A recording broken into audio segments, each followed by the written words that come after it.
All right, well, again, thank you so much for joining us tonight. My name is Adam Ruiz. I'm the Government Affairs Director here at the Association of Realtors, and SRCAR is very proud to be co-hosting this event with the Murrieta-Wildomar Chamber of Commerce. The intent of today is to be an informational forum. We don't plan on this being a debate, and we do not going to let this turn into a debate. Really, we wanted to provide some insight to the candidates, that you guys get a chance to know them a little bit better and see where they stand on some of the issues that are going to be impacting primarily the housing market from my side and small business over here on Patrick's side as well. So at this time, I would like to go ahead and introduce co-moderator, the CEO of Murrieta-Wildomar Chamber of Commerce, Patrick Ellis. Thank you, Adam. Good evening, everyone. Thank you. I got an applause and you didn't. I love that. I'll say that was for both of us. Well, thank you all for coming out and joining us tonight. As Adam said, we're happy to co-host this with SRCAR. One of the things I'll point out for all of our candidates that are up here with us tonight, Heather Estrada, who works with me at the Chamber, will be right up front here. She has 3 cards that you'll get very familiar with tonight. You'll see a 30-second card. You'll see a 10-second card, and you'll see a wonderful stop sign. All of those will be appropriately followed by you all, just so you know. Adam and I will help you stay on task with that this evening. We do have, everyone will get a 2-minute opening statement, and Heather will be timing that for you all, and then after that we'll get into some questions. Realistically, with the time we have tonight, we're probably only going to get through about 10 or so questions. As Adam said, he's going to be covering the real estate questions. I'll be covering the business questions, specifically more along the line small business. With that, just make sure too is when you answer the questions, please just stay seated. I'm going to blame it on the camera because we all have you framed just perfectly right now. We don't want to miss anything in that regard. With that, and what we did, so the public knows, we did pick numbers beforehand, which then address the seating arrangement that you see before you. What we will do is we're going to start on the far left, my right, with Assemblymember Ciardo as the number 1 seat. So he's going to start with the opening statement. He'll get the first question, and then we'll go through. Everyone will answer the question. When we get to the second question, which Adam will deliver the second question, we'll start with the second candidate and then move along so that everyone answers a question first to begin with. And the reason we do is sometimes people ask all the time, why is it that we don't ask different questions of different candidates? Well, as Adam said, this is informational. We want to know where the candidates stand on certain issues. So we ask the same question because we want to know sometimes candidates have different opinions on a certain issue, and we need to know that, especially when it comes to real estate and business. With that said, I think we're ready to get started, right? So we are going to go ahead and start with our number 1 seat, Assemblymember Ciardo. You have 2 minutes for your opening statement. Well, hello, everybody. Thank you all for taking the time to be here tonight to meet us and listen to us and hear our ideas. I am a native Southern Californian, and 31 years ago we moved to this valley, my wife and I. And she started up her business. She has a small business here. And we've been married now about 35 years. Along the way, we had 3 great daughters who are doing great things as young adults now. And so this community has provided us a great place to raise a family. As far as experience is concerned, I have 35 years in the fire service. I started out as a paid reserve in Laverne. I went over as a paramedic, a firefighter paramedic in Inglewood, and then finished my career with the Los Angeles County Fire Department as a battalion chief. I also spent 13 years serving the public on the Murrieta City Council during the formative years of the city. And that was a lot of great experience I had that really gave me the opportunity to really know and understand Riverside County and also some of the adjacent counties around it. I also spent 4 years as mayor, and so we had a lot of interactions as that. And this last couple of years I spent in the state assembly, and that was quite an eye-opener. As far as education is concerned, I have a bachelor's degree in fire protection administration, and that's very handy, especially with my experience in this region, because that is one issue that everybody has in the region, and that's fire issues. I also have a master's degree in public administration that I got from Cal State Long Beach. I took full advantage of the community college and the Cal State system that we have here in California. My goal as a public servant is pretty simple. It's to be helpful to people. And so that's what I'm going to be focused on. That's what I've always been focused on. And I appreciate you guys coming tonight. I look forward to answering the questions. Thank you.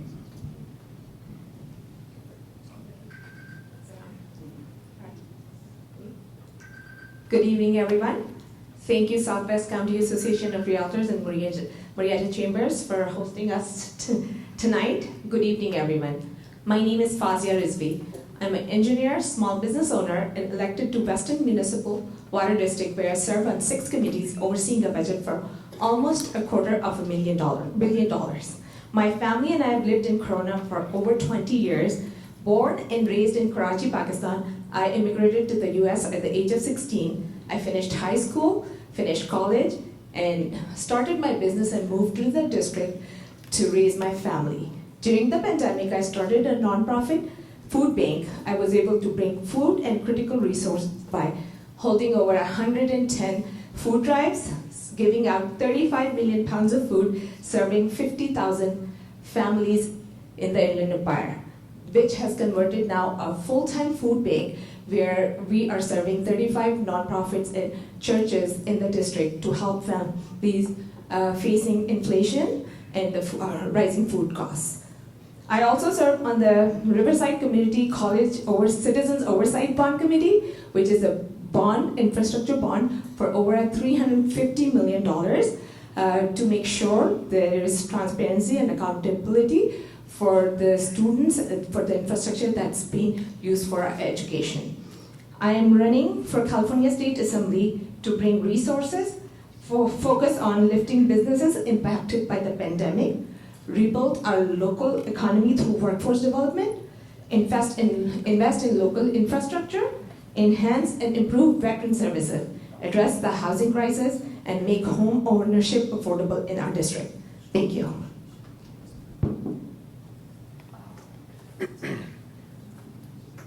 Okay, thank you. Sorry about that. Well, first of all, my name is Matt Ron. I'm the mayor for the city of Temecula and candidate for the 71st Assembly District. I wanted to thank you all for hosting us here this evening. Thank all of my colleagues sitting here. I know it's not an easy thing to do. And thank everybody for attending here this evening to hear what we have to say.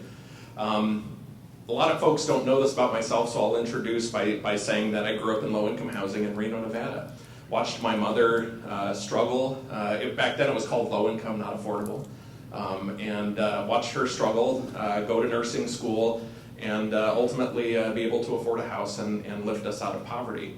The result of that for me personally was understanding that education was something of deep value and something that regardless of what happens in your own personal life, something that could never be taken away from you. So I might have taken it a little bit too seriously because I went back to school and did my bachelor's and master's degree at University of Nevada in biology, did a PhD with UC Davis and San Diego State University, and then went back to law school a few years later at USD. So I collected the whole set and I have the student loans to prove it. But part of why I did that is because I've always thought that a lot of our problems, rubber meets the road, at the sciences, at good information, and at critical thinking, and being able to understand all sides of an issue, be able to evaluate that professionally and appropriately, but also understanding that regardless, rubber meets the road at the policy and legal arena. Years ago, I was able to join the Temecula City Council, and we've had some remarkable successes that I'll talk a little bit about this evening. And after the last 8 years of service to that community, I've decided to step down, and I'm happy to have been encouraged by my colleagues to run for the California Assembly, and happy to share that story with you here this evening. Thank you.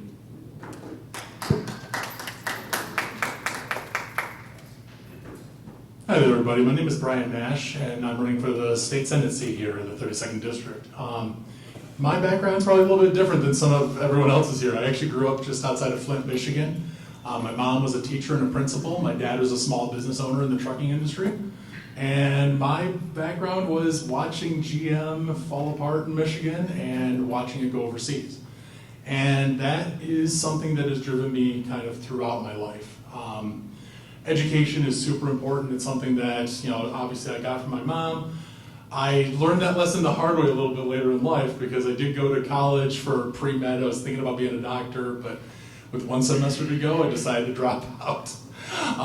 The good thing about that is it gave me the opportunity to work at jobs that really require perspective to see how people live, seeing wage theft, seeing issues such as people just not being able to make ends meet, like literally living that life is something that I will take with me forever.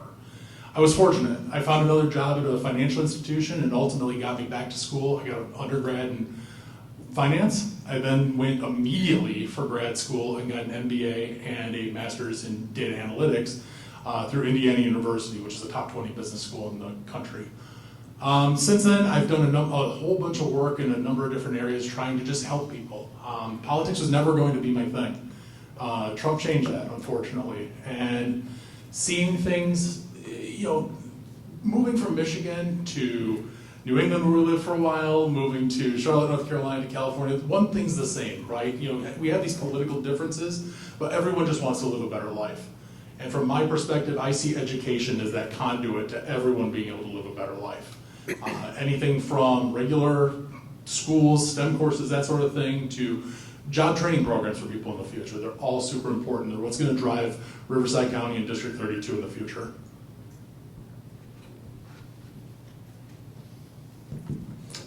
Good evening, everybody. I picked the last number, right? So this is why I don't gamble.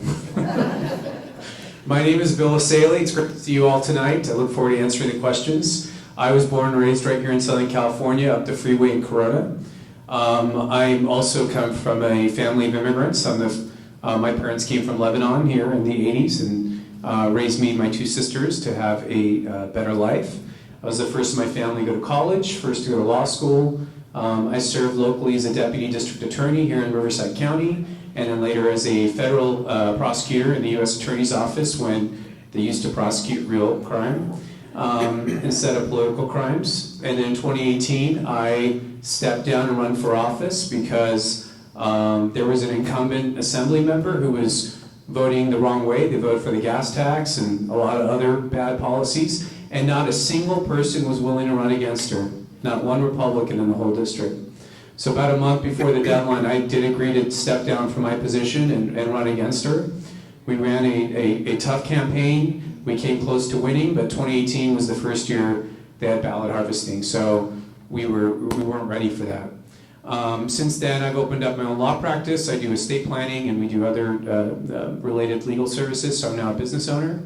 And I'm running again because California is worth fighting for. I think a lot of people feel that Sacramento is working against us, not for us. And it's time to make the government respond and deliver the needs for the people, not what the legislators' pet projects and social experimentation are. So we need to get back to basics and make the government more accountable, smaller, more efficient, and provide for better lives for us. So thank you all for being here tonight. Great, thank you all. So first question for tonight, and we're going to start with you, Fozzie, and I appreciate you all kind of giving us a little bit of your background. What I want to ask though is, and I want you to kind of not just simplify this, but maybe kind of really touch on in 1 minute, how it is that, what is it that inspired you to run for this seat that you're running for? So, community is what inspired me to run for this seat. I've lived in this community for 20 years. I've been a part of a lot of good work in the community, and I do, during the pandemic, I really went in the trenches with the community members, saw the lack of infrastructure, especially the labor shortages. I started the food bank where when the CNUSD students went back, they didn't have a testing center, so I provided that. I couldn't find a nurse to come and volunteer, so I had to train myself. And these were the real issues which I had to hear from our teachers, our students, and that's what made me realize that I am the one who was successfully able to bring resources to them, at a very small local level. At the state level, I can be a fighter and a champion for them to fight for them in Sacramento, and that's why I decided to run. Thank you. Well, for me, it's a little different because I come from local government, and so for many years now, I've seen the erosion of local control and the state changing a lot of things, whether it's for public safety, transportation infrastructure, education and schools. Temecula is a wonderful example of a city who has done things the right way. We are now the 16th safest city in the entire United States. And I'm proud to say that, and I'm also proud to say that, since being on the city council, we have had remarkable gains in helping to find people the help they need and lower our homeless population as well. Our crime is down. We've opened up new educational institutions, and we've put $117 roughly million in state, federal, and tribal funds into our local infrastructure and freeways. California has been going in the opposite direction. I think a lot of folks can learn from what we did at the city of Temecula and help bring balance back to Sacramento. Yeah, so for me, the situation was a little bit different. So my wife and I moved here from Sacramento about a year ago, and we were given an opportunity to decide in an area that looked like it was ready for change. And this was kind of the area we picked. And, Nancy, we're not going to argue the fact that the beach is a lot closer, which is awesome as well. But really, for me, the thing that drove this decision was the ability to see kind of some of the similarities to what I see in Flint. Things like warehouses just being absolutely everywhere throughout the district.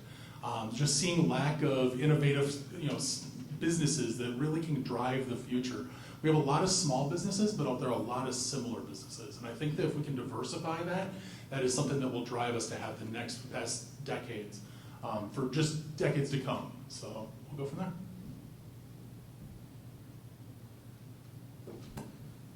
I touched on it briefly, but I'm running because California is leading the way in all the wrong places. We have the highest taxes. We have the highest homeless rate of homelessness.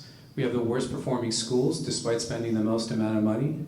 We have a surplus in our budget, but we don't have enough electricity and water and roadways for our citizens. California is mismanaged and it's failing. Now, who's managing the state? There's a super majority of one party in the state. It's the Democrats. So you have to do something different. And so I'm running as a common sense Republican. I want to focus on the issues that matter, like I said, the basics. I want to make crime illegal again. I want violent criminals to serve time in prison. I want to get dangerous people off the streets. We need to enforce quality of life crimes. We need to make the educational system work for parents and students, not for teachers' unions. We need to invest in our infrastructure and have actual free public roads, not just toll roads. And that's the end of my time. So my inspiration for running, number one, was that for the Senate district, they drew the district pretty much where we're in the center. And I know every one of these cities, and I know this region so well, that, I know what we grew up in. And I didn't have it easy when I was a kid, but boy, did it get great when I moved out here. And I want other families that have that same opportunity that my wife and I had to raise their kids in a great community. And all of these communities are in the same boat. They're growing, they're expanding, they've got great school systems for a lot of them. And the state is really reaching down and trying to change us. And it's not for the better. And so for me, it's all about being an advocate for all of us that live out here. And having the experience of being here for 31 years sure helps with that. Because I know where we came from, and I know how we got here, and I know where we need to go. So that's why I decided to run for the Senate. Thank you, candidates. Just quick ask if I can of the audience. Appreciate the enthusiasm, but just so that each member can get through their question, if we can just hold off any kind of applause or reaction there till the end, I think that'll help things flow. So candidates, thank you once again. So we'll move on then here to Mr. Ron with my first question here. It's no secret there's a lot of challenges to get into the home ownership market these days, and one of those biggest challenges right now is down payments. With the cost of houses and the affordability challenges that we have. The governor recently earmarked some funds finally for home ownership, and part of that was for down payment assistance programs. So my question for the candidates this morning are, what are your thoughts on down payment assistance programs, and should that be something that the state jumps in to help fund some of these programs? Well, the part of the reason why we're in the situation we're in is because the way the state has chosen to run California and manage our housing market. Our housing market historically has been, a private sector endeavor. I'm never thrilled to see government interfering in our normal course of our lives and our business, and so that deeply concerns me, to be honest. Affordability is a huge issue for all of us. I've talked about my own struggles and our own family's lives, and I understand that. But the one thing that's not talked about is the protections for affordability, workforce housing. We had a report at the city that talked about low-income earners and low-income housing in the city of Temecula. And of those earners, it included deputy sheriffs, firefighters, nurses, and resident doctors. Simply, the system is broken. We need to fix those issues first before just handing out money to folks without any really good safeguards. So I read an article the other day that was talking about how there are no starter homes that are technically affordable in almost any state in this country right now. So that obviously includes California. It's a massive issue. It makes it very difficult for people to live where they work. And I believe that we need to find ways to assist. So for full disclosure, I do work for Bank of America. They are a partner in some of these programs, so I want to be cautious about talking about those directly because it's not my place to. But what I will say is this, I am totally okay with the idea of giving people a leg up, giving them an opportunity to gain some equity, and then ultimately be able to move on to beyond those starter homes. This does not preclude us from needing to build more homes, though. So I think this is a symptom of a larger problem of, I agree with Matt, government mismanagement. We need to look at why are homes so unaffordable? And just throwing a little bit of cash at the down payment is not going to fix it, because I have a feeling if they can't afford the down payment, they're probably not going to be able to afford the payments. So, and I don't think government should pick winners or choosers. Winners or losers. We should be looking at how do we make the prices go down or increase wages. I only know of one way to do that, and that's through the public sector and the free market. Capitalism and having competition is the best way to bring prices down, and you need to get the government barriers out of the way to let people develop and build and not restrict and regulate. California is overtaxed, it's overregulated. They make you do things like build solar panels on new homes even if you don't want them. They say that adds about $50,000. Could add $50,000 to the cost of the home. There's a lot of other regulations, so I think government needs to get out of the way and look at themselves as the cause of the problem and not the solution. Thank you. So I am the vice chair of the Housing Community Development. So we do deal with these problems all the time. The biggest problem we have in this state is that we have a supply and demand problem. We have pinched off our supply and we have a great demand. So what does that do? That drives up the housing costs. So giving somebody a down payment for a house at $700,000, even if it's 20%, is going to give them a payment that's $5,300 a month when you get done with property taxes, insurance, and all the other things and the mortgage. So what you're going to do is transfer them add to their financial problems and create bankruptcy. What we need to do is we need to address CEQA. We need to address the costs that are going into building a house, because our answer to unaffordable housing is just like Mr. Saley said, it's to add $50,000 more to the price of building a home. That's not going to work. We're not helping people by doing this, and in fact, it feels good, but in the long run, it's going to hurt. And we're going to make a bunch of people with more financial problems than they started. So, as somebody who lost a house and who is in the process of buying a house, I can't afford a house because of a down payment. That's my personal story. So, having government help us it's not a bad thing. Yes, there is a big issue with supply and demand, but these dollars have been already allocated for people. So I am supportive of it, but yes, we need to look at a bigger picture to find solutions for the housing supply. I look forward to the Bank of America who's helping with folks, and I do know a lot of families who are ready to move into homes but are not able to because of down payment issues. So this is something that I look forward to working with. Thank you. Thank you, Candace. Appreciate that. Patrick? All right. So Brian, you're going to start this one. So we at the Chamber have been following a lot of legislation this year. One piece of legislation, AB 257, it establishes a fast food council, which is composed of 10 members to be appointed by the governor, the Speaker of the Assembly, and the Senate Rules Committee, and would prescribe its powers. So give us your thoughts on this bill, and now that it's signed into law, and how do you think this is good or bad for local business, especially when it comes to local franchises?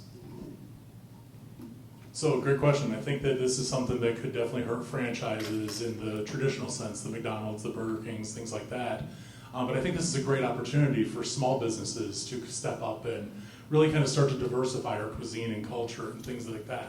As someone that's kind of lived throughout the country, I've seen wonderful places where you can go and have an amazing meal, whether it be Ethiopian or certainly, obviously, Mexican's the most obvious example here. But we're in a situation here where when we want to go out to eat, the opportunities to see really amazing places are fewer and far between than if you just move 30 minutes one way, either to the north or south. And I think that by having something like this, it allows people who have fought for the right to be able to build something of their own is a huge opportunity for them. And yes, it may hurt some of the big wigs out there, but this is something that really can help everyone in the long run. So one of the issues with California is it's incredibly corrupt, and it starts a lot of times with the unions. So just so you know, this law is because the unions have always wanted to unionize all these fast food establishments, and they have not been successful. So they have effectively legally bribed a lot of legislators by getting them elected. They give them a ton of political action money, and they are beholden to these unions. They push this law to pass that effectively unionize every fast food chain. So your $10 combo at McDonald's is probably going to jump to $20 or $25 because they're going to be forced to pay $22 an hour for a minimum wage job. And that's not going to help anybody other than the unions, which will provide more money to the Democrats in the Sacramento. California, the electeds in Sacramento are incredibly corrupt, and that's why we have to send new people up to Sacramento. And that will be repealed. McDonald's will spend millions to put a ballot initiative, and you'll all have the opportunity to invalidate that law at the next election. So no better way to address inflation in California with a bill that'll create more inflation. Jobs at fast food restaurants were never meant to be breadwinner jobs. If that's where we are channeling people so that they can afford a home and then trying to pay them enough to do it, we're going to fail. And guess who suffers? The young people that used to work those jobs that can no longer work them because what they use those jobs for is that because they're flexible and they don't have to work full time and they can get some pocket money. And then they learn to work with other people. It's a job training, basically. No skills, you go in, you come out with some skills that you can build on. We're taking those away from our young people. And so I do not like this law. I voted against it. It's creating more inflation for people that's all they can afford or that's all they have time for. It's going to create more of a problem for them. And so I don't think it fixes anything. I think big corporations should not be buying elections by putting stuff on the ballot measures and not giving people enough information to vote for it or not. I am supportive of that bill. Unions have been making workers' life better. Yes, there's always room for improvement, but I am supportive of the bill, as we said, that it can give small businesses an opportunity to thrive, and it might hurt some franchises, but we want to bring more local small businesses, create new businesses so we can create better paying jobs. So, thank you. Well, not surprising, but I agree with my two colleagues on either end of the tables here. My first job was at Burger King. I won't tell you when, but I will tell you that my starting salary was $3.35 an hour. So figure that one out. It's not a living wage, and it gave me an opportunity to learn, some skills and develop a work ethic and an opportunity to grow as a young person. Our challenge here is when we overburden businesses where we expect to pay 99 cents for a cheeseburger. Those costs are going to increase somehow. And what you're seeing in the industry is a rapid movement to removing employees and automating things. And what problem are we solving at that point if not eliminating jobs and making the market even more challenging than it was already? All right, Candace, thank you for answering that question. We'll move on. I believe it goes to Mr. Saley now. And I want to go back to some of the housing affordability challenges. It's become very popular. Mr. Ron, you mentioned it was low-income housing, and then it's affordable housing or attainable or workforce. There's all the different names for it, but we know what it's about.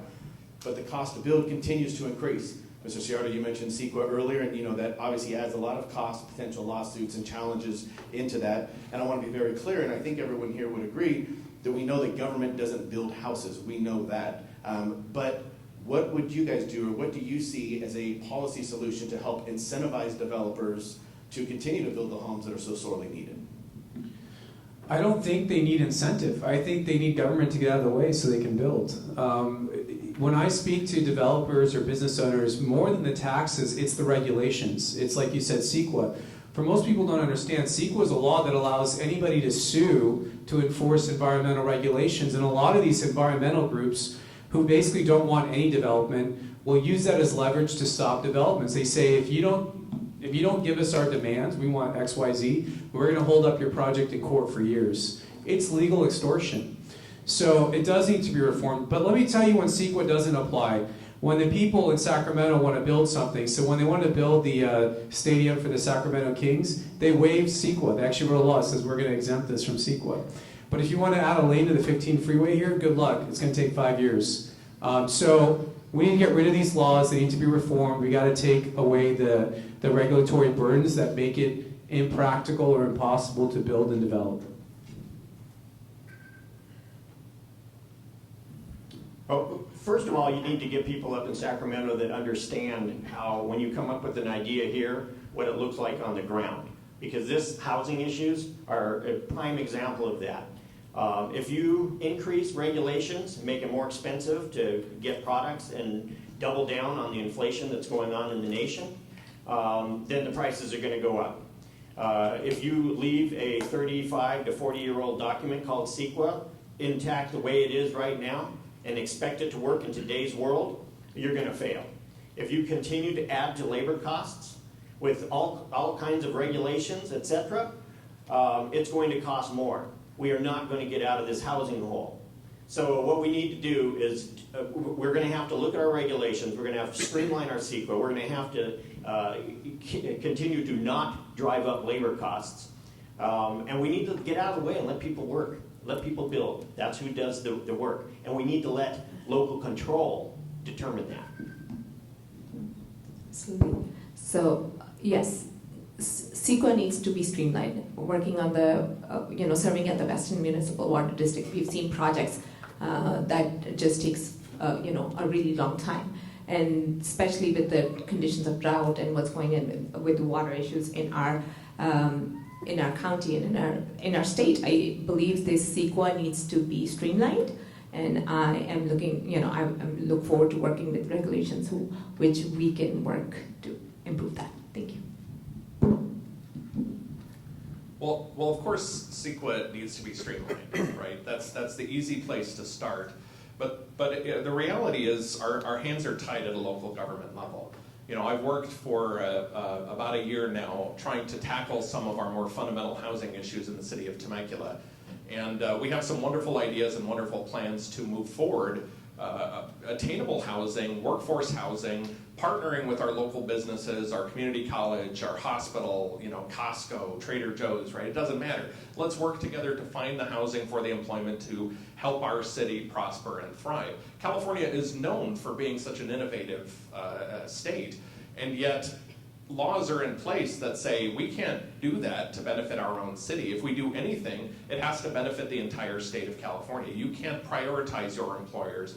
You can't prioritize your residents. You can't prioritize your own homeless. I'm not here to solve Los Angeles's problems in the city of Temecula. I'm here to solve Temecula's problems.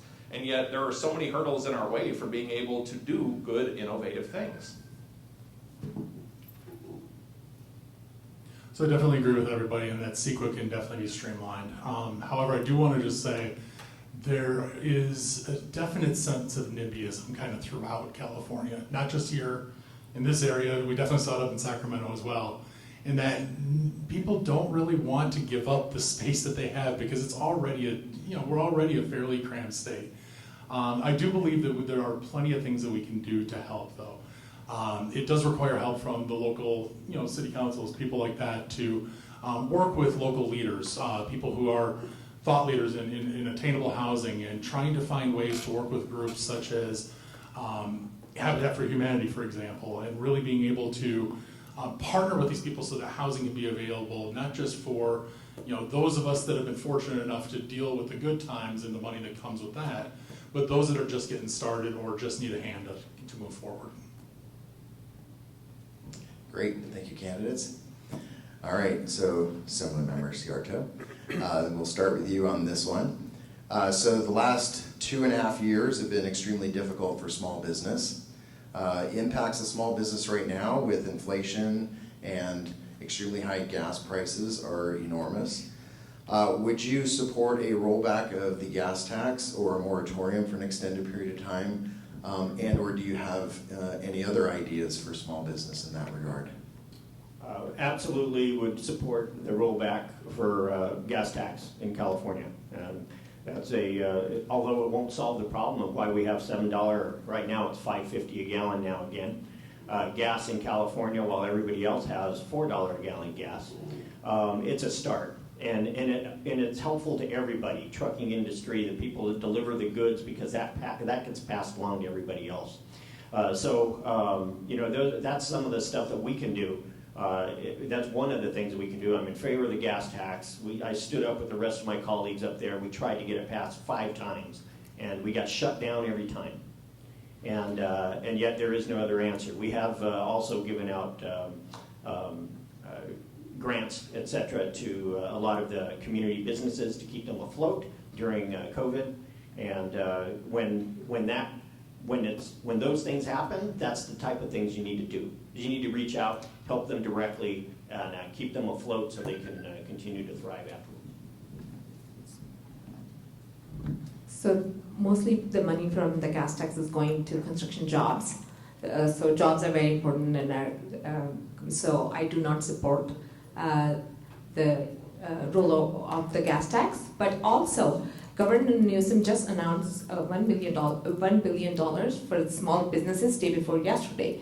And as an assembly member, my job is to go fight for that money for our district, to make sure the small businesses are thriving, they have education, they have awareness of what resources are available to them at this point. And that's the big part of, as an assembly member, that's what I want to do, fight for those funding for our local businesses. Thank you. Part of the issue is that our legislators and folks in Sacramento typically only address these issues in very overt and very robust ways during election years. Where was this conversation a year ago when we knew this was going to start to happen? It's stunning to me that we're talking about a gas tax, and yet, Mr. Ciarto can correct me if I'm wrong, but as the Republican Party sort of collectively said we need to roll back the 51 cents, earlier this year they actually passed a 4.5-cent increase on top of the existing 51 cents. This isn't solving anything. California had nearly $100 billion budget surplus this year, And what, the promise of a couple $100 back, for our checking accounts if you qualify, and $1 billion here or there, that doesn't solve our problems. We need fundamental change in Sacramento, not just a couple of handouts during an election year. So just before we came in today, I read an article that said in September in Los Angeles, the average profit on a barrel of oil is $106. Elsewhere, it's $6. This problem begins with corporations. That said, I do agree with the fact that we did do the rebate recently. I don't believe that repealing the gas tax is the answer. This is generally a Republican tactic that is used to make it go away forever, quite frankly. Once it goes away, it becomes a talking point. It becomes something that Republicans can use as a way to say, we're going to fight against taxes. But that's what keeps our roads in good shape. That's what gives us the ability to get from point A to point B in an area where all of us have extremely long commutes. So I believe that the idea of the current situation with the check is a great idea. And if things continue to be problematic, I would certainly support an additional one in the future. There's nothing wrong with profits. We are a capitalist society, but the reason California has the highest highest gas prices is not because of corporate profit. It's because of policies and taxes and regulations in California. We should be able to sue these guys in Sacramento for fraud, because when they sold you all an SB1, they said if you vote for this tax, it's going to solve all your traffic problems. They're going to fix all the roads. They're going to increase capacity. It's going to fix traffic, and none of that has ever happened. In fact, the head of Caltrans said the days of building new freeways is over. You all need to get in buses and trains. We're not going to build any more roads. This is the true agenda of the power of the people with the power right now. They don't want you in your car. They want you in a bus, in a train, or in a bicycle. That's not their job, and it's not their business. So they want gas prices to go up. They'd love it to be $10 a gallon, because then they know you drive less.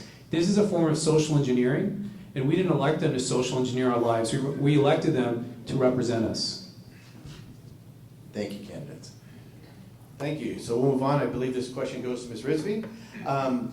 COVID and the pandemic kind of changed a lot of the retail footprints. We're seeing a lot more vacant buildings and shopping centers that just don't have the need that they did at one point. And there's been a lot of talk about converting these underutilized commercial and retail centers into residential or mixed-use style of properties.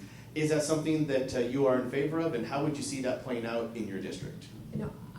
I've worked with a lot of cities. I believe in local control, and on the same note that we do have a really shortage of houses, and I'm looking forward to working with the cities to meet their individual housing needs in every city. And if there is a legislation, I look forward to working with them to make sure that the cities have the local control on these issues. Thank you. All right. First, I would say I don't think our roads are great. I just go back to that one real quick. But the other thing I would also say is, Temecula, we're the only city in the region that maintains 4 firefighters per engine. That is a huge opportunity for us to have a safe and well-protected community. We're also one of the few cities in the region that maintains high levels of police staffing. Where does that come from? Well, it comes from our tax revenue, primarily. So if we start rolling away our tax revenue in favor of housing, not only are we adding more people, but we're adding the burden of keeping our ratios high to keep our community protected without the tax revenue. This is a very delicate balancing act. And so while, yes, we have a housing crisis, yes, we need the housing and the affordability and everything that comes along with this, we need more creative solutions than just saying, do away with your commercial space and build housing. Because ultimately that's going to erode the public safety and the quality of life in our communities. I think we're living in a bit of a dream world if we think that these commercial buildings are all going to just go back to the way they were prior to COVID. As someone that's been a work from home employee for a number of years, it's something that I think most people really embrace. Not everyone. Everyone has their own unique opinions on it. But that does mean that there needs to be a new way of looking at how business is done. That opens up the ability to use the current commercial buildings for all sorts of different things. They can be used for attainable housing, affordable housing. It can certainly be used for high-end housing as well. in some of the more developed, really beautiful areas. So I think that there's a real opportunity there to be able to do such things. And I will say this real quick, just to your comment about the roads. We're really blessed in California to have the roads that we do. I live in Michigan, and I can tell you, you don't want to drive down I-94 between Detroit and Chicago.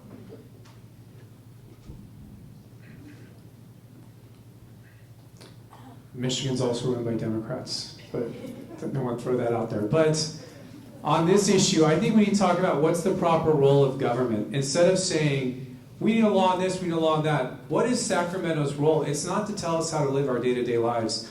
I believe housing decisions should be made at the local level. The community here, the people that are closest to you, your elected city council members, should decide what kind of community you want, what zoning ordinances you need. That's how our government was intended to function. Our founding fathers had a lot of wisdom, and they knew most decisions should be made at the local level, not at the state, not at the federal level. Yes, there's a role for the state, there's a role for the feds, but it's not our day-to-day affairs. And so we need to push back on the premise of a lot of these positions and just say, that's not Sacramento's business, stay out of it. Norco wants to have half-acre lots and have horses, that's their decision. If Corona wants to develop and have high-density housing and apartments, that's their decision. But we need to let the locals decide and stop pushing everything up to Sacramento. So, this idea comes from one of my colleagues over in Los Angeles, and that's where something like this may work. One of the issues there, having been a battalion chief in LA, firefighter for many, many years, there are public safety issues involved with going into having people mass housed in commercial buildings and old malls and things like that. So there's a lot to converting these buildings. And in fact, it's probably so expensive, it'd probably be worth just tearing it down and building affordable housing. And the housing, and that way the city can spend the money in that regard. But this is another one of those things that Sacramento does, where they think this one size fits all. The areas out here, the cities out here are master plan communities. We are planning because of their failures. We're planning cities not the way they planned them, so that we wouldn't repeat the mistakes that they made. And so that's why those kind of ideas might work there, but not here. All right, thank you, candidates. I gotcha. All right, Matt, this one's for you to start. Proposition 29 on this year's ballot is another attack on controlling the way business is done in the state of California. We have a very large and growing healthcare ecosystem in Southwest Riverside County, really Western Riverside County. What are your thoughts on Proposition 29, which would require on-site licensed medical professionals at kidney dialysis clinics? It's extremely problematic. Statewide, we don't have enough physicians to staff up these facilities.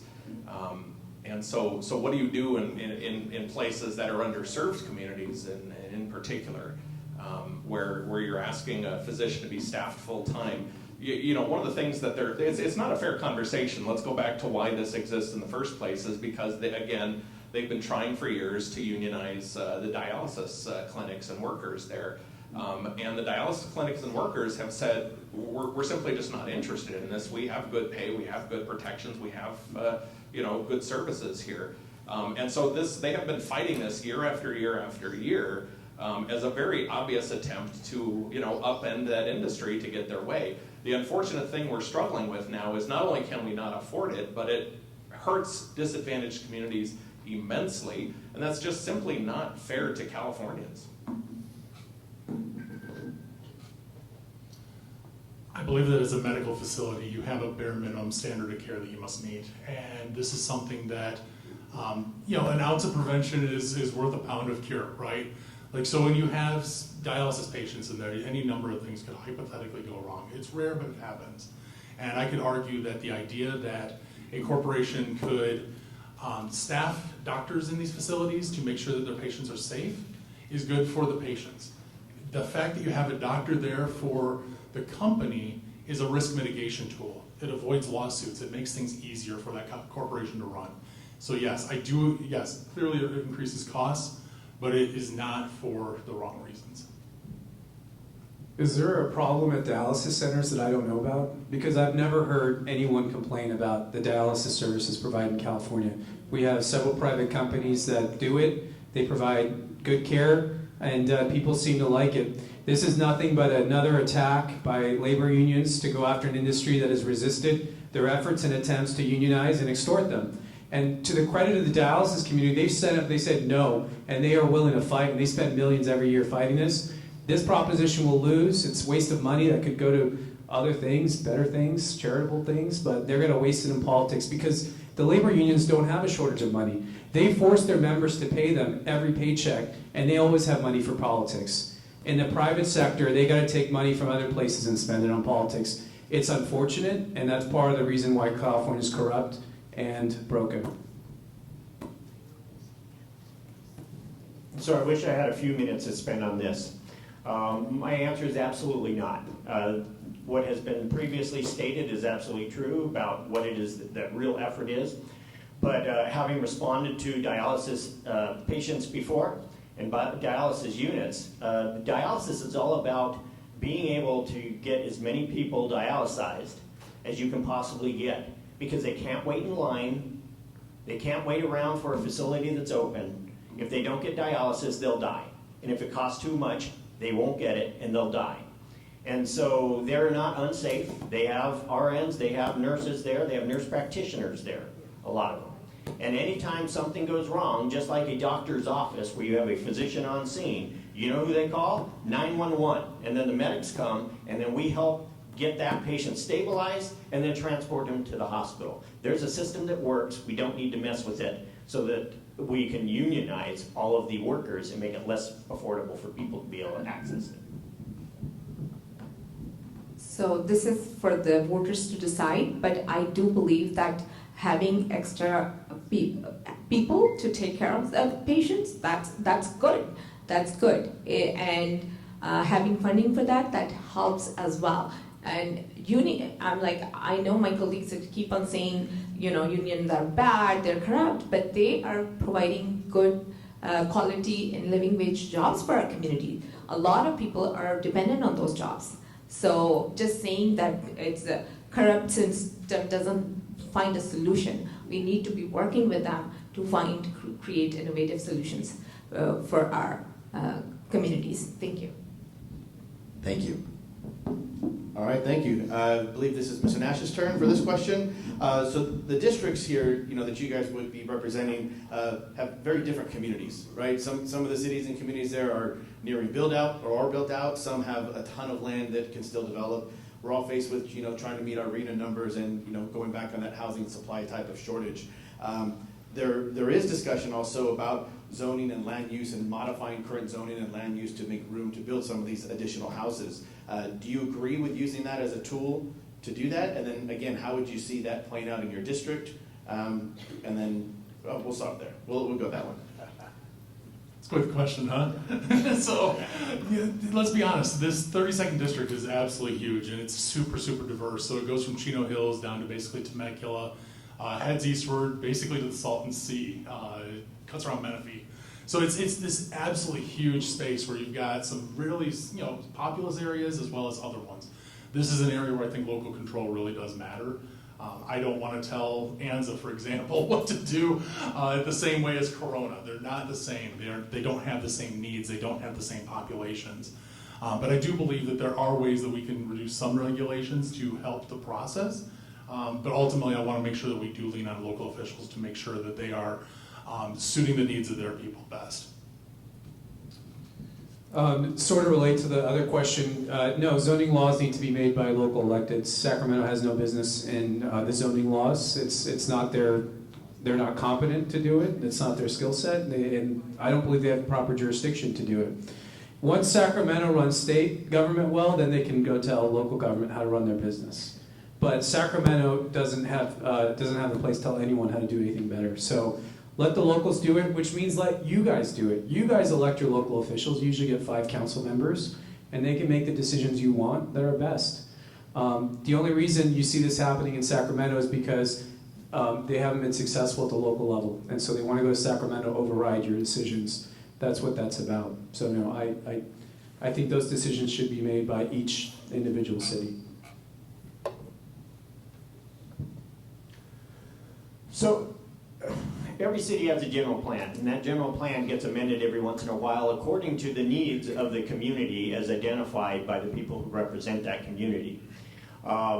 Sometimes you start out thinking an area is going to be a commercial area, and then it just doesn't take, and so they wind up changing it to a residential area, and they find if you need more residential or multifamily, they'll change zonings to do that. But they also have to pay attention to all their infrastructure, because the infrastructure and the housing and the schools and all of the things that are served, or that those houses are served by, those are affected.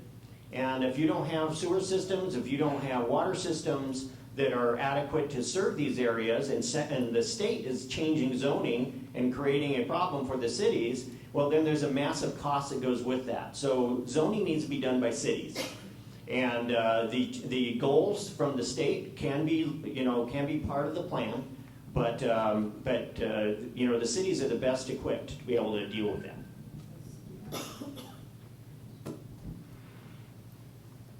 I agree with my colleagues that local control is very important. The city officials know their infrastructure needs of as sewer, as traffic, as their built out capacity. So local control is very important, and the thing is that state has goals and all the cities have to work. So as an assembly member, I want to be able to meet with city officials and hear them and bring funding to make sure that not only those goals are provided, but with that they have the infrastructure needs for water, sewer, and traffic fulfilled as well. Thank you. I find a lot of our legislation to be both punitive and hypocritical, and I know you're surprised to hear me say that.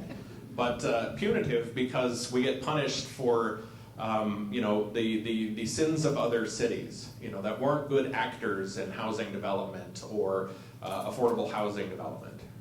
And so laws are created that hurt other cities, like the city of Temecula, who has always exceeded its RHNA numbers in all 5 cycles. And not because of the urging of the state of California, but because that was our plan for our city. And hypocritical because we're being told now that you can turn industrial sites and commercial sites and all of these things into housing.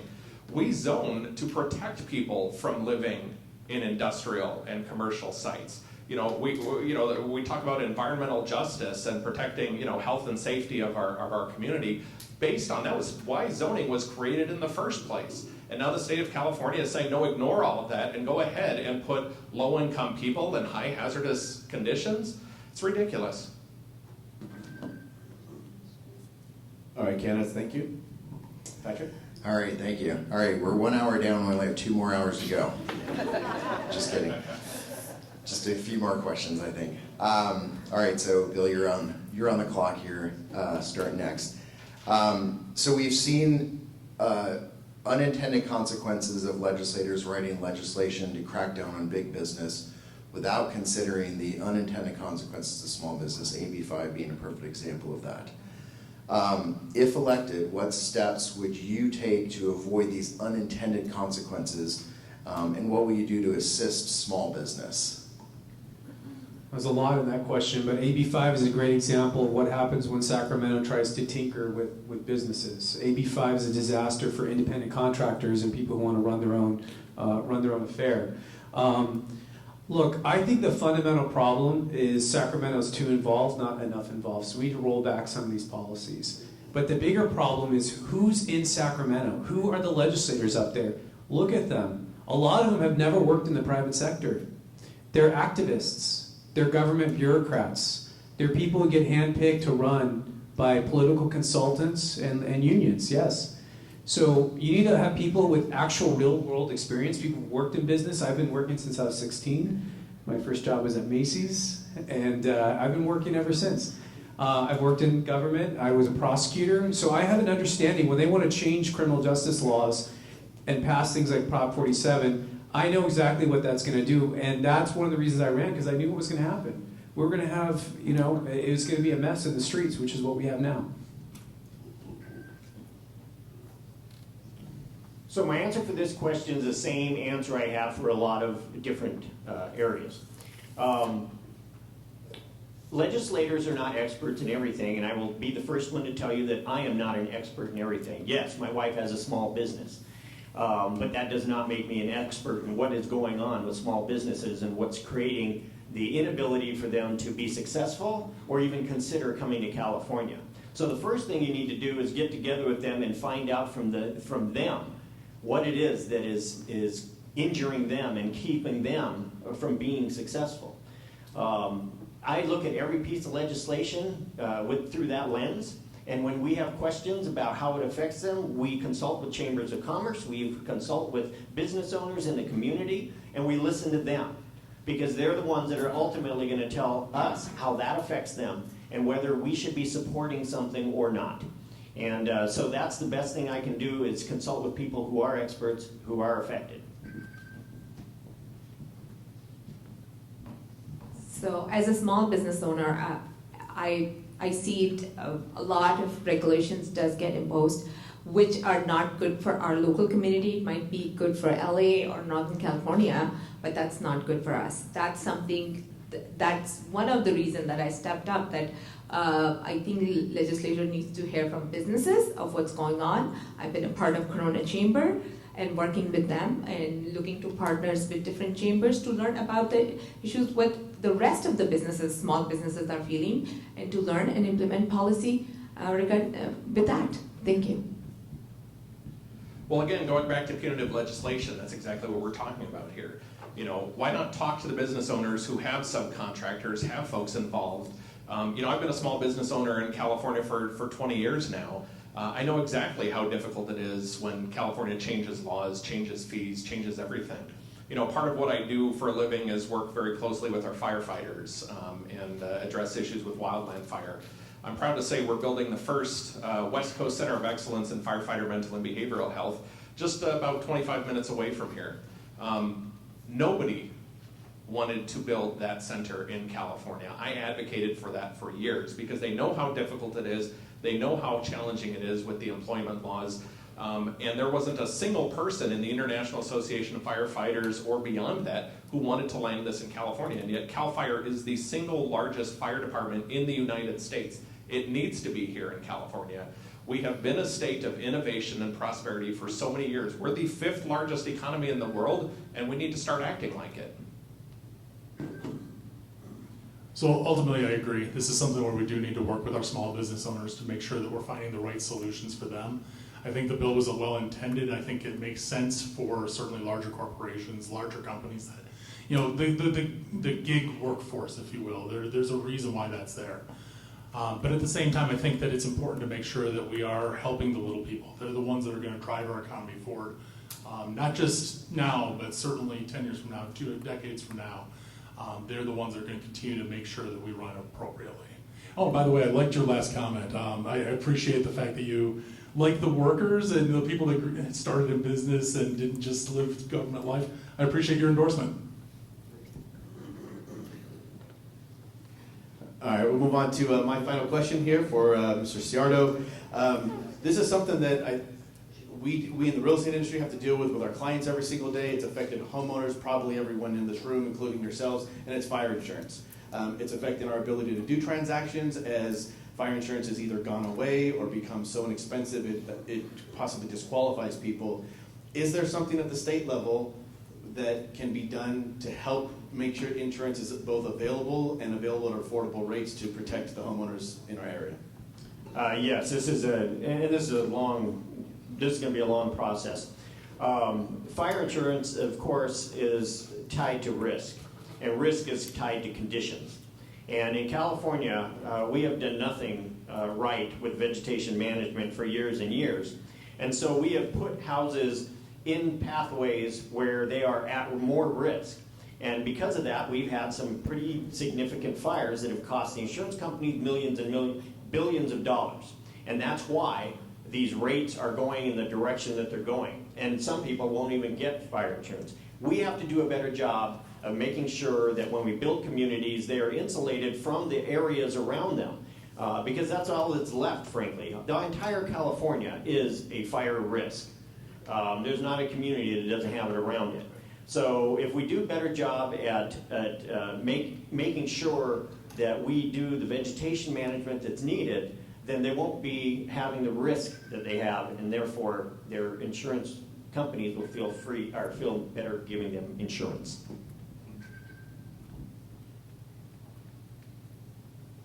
Absolutely. We need to find the solutions to find that. But California is facing climate change. This is a big part of wildfires and what's happening in our state. So we really need to look into clean energy and invest in it. And that, along with looking into fire insurance and working with to bring the resources for here. You know, it took us 150 years for us to get into the position we are here today in California. The frequency and intensity of fires in this state is unlike anything we've ever seen. And even nationally, we used to burn in the 1970s 3 million acres a year. Today, that's well over 10. And in one single fire in California, we can burn 1 million acres with the blink of an eye. The system has created this problem of the way we do land use, the way we manage those properties. And unfortunately, when you look at communities, whether, you know, I met with folks in Coto de Casa, and I met with a community association in Murrieta. Both communities have experienced nearly 1,000% increase in their insurance costs year over year. And the state of California allows, you know, this sort of black box analysis of risk and isn't fairly addressing the conversation. I have been talking about this for 15 years in California. It's nice to see the rest of the state finally catch up to us, but we need, again, fundamental change that only comes from the expertise in this industry. Sorry, I'm way over time. I'm trying to ignore you and look in that direction. All right, so yeah, I do ultimately agree with Kelly Sayardo for a change. This is something that it is based on risk, and it is something that we need to find ways to work with it. Insurance companies are obviously there to make a profit, and there's nothing wrong with that. But at the same time, we want to make sure that people aren't being forced from their homes that they may have had for 20, 30, 40 years. I believe this is where the state can step in and help. I don't suggest that we continue to build homes in these areas. This is where local planning goes wrong, right? We put places in the wrong spots, and unfortunately people end up suffering because of it. But at the same time, I think we should make sure that we do help those that are currently affected by these issues so that they don't have to leave the places that they love. I believe the issue of the insurance with fires has to do with what someone in Seattle said, it's risk. It is more expensive now to insure these properties because the fires cause so much more damage than they ever have. And the question is why? It's because of the forest management that the state has basically outsourced to the environmental groups. If you actually care about global warming or climate change or the environment, you would manage these forests better. One fire emits more carbon than anything we're ever going to do in our lives here. I mean, there's so much carbon that's emitted from those things. It's the biggest hypocrisy I've seen. So they need to allow what they used to allow, which is to go in and take out the dead trees, targeted lumber removal. They need to allow controlled burns. They need to allow the experts to manage these forests so when we do have a fire, they're not these huge, out-of-control fires. They could be managed by our firefighters. We have excellent firefighters that know how to do their job, but they can't do it when there's so much fuel that's built up over years in these forests. So let the experts do their job. All right, thank you, candidates. All right, well, that's going to wrap up our questions. Now we're going to go back to our closing statements. So each one of the candidates is going to get 1 minute. And we'll go in reverse order this time. So that way we're going to start with Bill, and we'll go down to Assemblymember Sayardo last. 1 minute. Oh, 1 minute closing. Okay, you have a choice in November. That's the beauty of our republic here. You get to choose every 2 years who you want to represent you in Sacramento. So if you're happy with the way California's going, you like the cost of living, you like the homeless on your street corners, you like the crime, you like the violent crime, you like the traffic, you like it all, keep voting the way that people have in California, which is for the current party. If not, do something different. And I want to go up there and I want to lead a new voice. I think we can have a new contract with California. We can focus on educational freedom. We can focus on giving parents more rights over their kids in schools. We can focus on increasing penalties for real crime. We can make policies that make fire management better. We can provide for electricity by building nuclear power plants instead of just shutting down power plants. My parents left a country where they don't have reliable electricity. They didn't come here to have blackouts. So we're the United States of America. We're California. We're better than this. We can do better.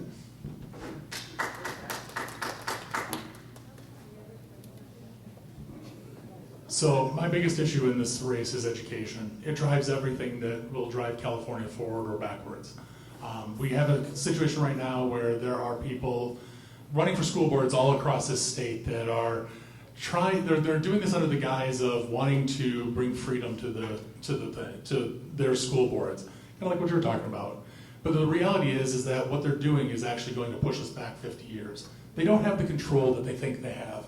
This is something where these things are set at the state level and they are not mandated. So we are in a situation where we need to make sure that we're giving our people the ability to get ahead. And that includes not just K through 12, but also training and retraining programs so that we can build the jobs of the future right here.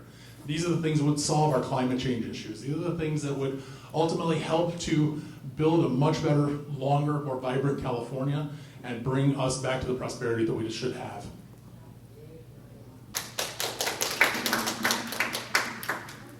Well, I wanted to thank everybody for, again, hearing us out this evening and joining us at this candidate forum. I think it's important to recognize that what we have in front of us here in the state is a very important crossroads. I think we can all agree that we haven't seen a nation, a state, or a community as divided as we have seen in recent memory. It's been a tough road the last few years, and myself included. It's aged me horribly. But one of the things that I've heard from so many folks who decided to quit early and jump out of the legislature or city council or school board seat is that this isn't what I signed up for. And I always ask, what did you sign up for? The parades and the ribbon cuttings and the happy times? Because no, you're here for exactly this scenario. And we need people in Sacramento who have the experience, have the background, have the expertise. This isn't Little League. Not everybody gets a chance to bat. We need folks who know how to run this state and know how to do it from the day they get started. Thank you for your opportunity and listening to us this evening. Once again, thank you so much for having us here. It was wonderful to hear from other candidates. I am running for office. This country has given me so much, and I am running for office to give back to my community in this country. I am elected. I serve on the Western Municipal Water District, and drought and water is something it's top of mind for everybody. I have experienced, I've been working with, and with my relationship at the legislature, I will be fighting and bringing resources to my community, which is really dire needs of infrastructure funding, for funding for schools and education. So I am running to bring and fight for my communities. Thank you. So California is in dire need of changing a little bit of the direction that we're going. We have problems with our economy. We're doubling down on the inflation that the nation is doing, and we also have problems with our keeping our communities safe. So there are a bunch of problems that we need to be able to get credible leaders up into Sacramento so that we can balance a little bit of this power. We have a power imbalance, and that's another huge problem. And so we need people that have knowledge that is specific to Riverside County and people with the experience. And I've been here 31 years, folks, and I've lived in this area, Southern California, for 62 years. I kind of know about everything from Chino Hills all the way down to Julian, which is where this district stretches to. We need credible solutions, and working with other people, that means across the aisle to create credible solutions for these problems that are in California. And if we don't do something about electricity and water, we won't accomplish anything. So thank you so much for coming tonight. We really appreciate it. Thank you. Let's give everyone a round of applause. So Before we wrap up here, just a quick statement for myself, and then I'll turn it over to Adam to close us out. I just want to thank again all of you for coming out tonight and sharing your point of view. We appreciate every one of you and what you bring to the table. I know I will let you know on behalf of Adam and myself, any one of you, we are more than welcome. We more than welcome you to come and talk to us at any time. Obviously, my expertise being business and small business, Adam being the realtor side, but we welcome conversations with you always and ongoing when it comes to these different challenges that we all face on a daily basis. So I'll turn it over to Adam to lead us out. Patrick. I do want to thank you guys for coming out tonight and sharing some of your ideas and thoughts with us. Staying on time was amazing. Timer thing worked well, and you guys were spot on, so we appreciate that. And know that you guys, signed up to be community service, but it's not easy to sit up here and, kind of face a firing squad out in front of everyone. So I think we should recognize, once again, thank you very much to our candidates here. Our intention tonight was to bring information to you. This was not an endorsement. This was not a debate, anything. Hopefully you guys got the opportunity to hear what you needed to. If you don't, or you still have questions, I encourage you to get to know the candidates better. I'm sure they all have web pages, and you can, probably follow them on social media or whatever you need to do. But the thing that we want to put more than anything out there is get to know the candidates so that when you're making a vote on November, you're making an informed vote. So being here is that first step, and we just want to thank you very much for being there. Patrick, thank you very much for the Chamber for hosting with us as well.